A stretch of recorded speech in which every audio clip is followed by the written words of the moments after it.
5-1. That's about the ratio of those who stepped to the podium tonight, those opposed versus those in favor of dissolving the Meridian Library District. Ada County commissioners listened to hours of testimony from those who live within the district, who spoke to whether they want the dissolution of the library district to be decided by the voters. At the heart of tonight's hearing, a petition filed by concerned citizens of Meridian. The group claims the library district supports sexual indoctrination of children and refuses to discuss policy around, quote, obscene and sexually explicit material, end quote, being available to children. And Abby Davis joins us live from the Ada County Courthouse, where the first public hearing on this petition certainly brought out a lot of people tonight. Abby? Brian, there were hundreds of people that showed out. The hearing room behind me was packed. The overflow rooms were also packed. The hearing started around 6 p.m. It just wrapped up around 10 minutes ago, but commissioners are deciding whether or not to put the issue on the ballot. In their initial arguments, the concerned citizens of Meridian spokesperson Michael Hahn addressed myths that other people believe about the petition. He says they do not want to get rid of the library. If voters decide to dissolve the library district, Hahn says they will immediately submit another petition reestablishing the library district with a new board that is, quote, in line with community standards. He says library leadership continually ignore their concerns and don't acknowledge, quote, inappropriate material that's easily accessible to minors.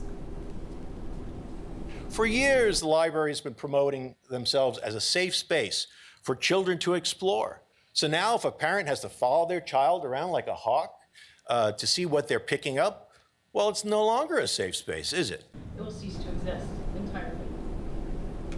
Library District Board of Trustee Chair Megan Larson disagrees, saying parents and guardians should have final say on what books their children check out, not the government. She says people should not have the ability to choose what books other families deem appropriate for their children, since all families have different values. Larson also says the library already has numerous tools in place for parents and guardians to monitor what their children read.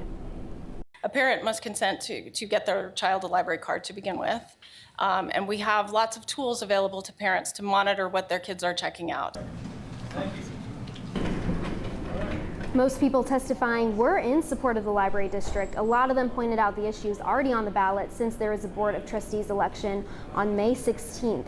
If the district is dissolved, Larson, along with other community members, say they're unsure the concerned citizens of Meridian would bring the library back. But again, multiple times the people in support of the petition say that that is not their goal. They like the library district. They want a library district. They just are not happy with how the library district is being run right now. Like I said, the first public hearing wrapped up 10 minutes ago. They'll continue with public testimony at another meeting on Wednesday, and after that public testimony wraps up, the Board of Commissioners will have 10 days to decide whether to put the issue on the ballot. So a lot remains to be seen, Brian.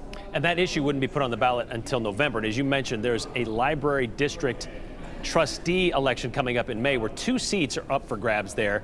So that's an option for people to get on the board that maybe want to change things. It's also worth pointing out, when you say dissolving the district, they don't want to get rid of the library. They just kind of want to start over from scratch. The rule is they got to get rid of everything. Buildings, books, benches, all that stuff has to go, and then they can start over should this go to a vote and people say we want to dissolve the library. So there's a lot of steps there. All right, thank you very much, Abby.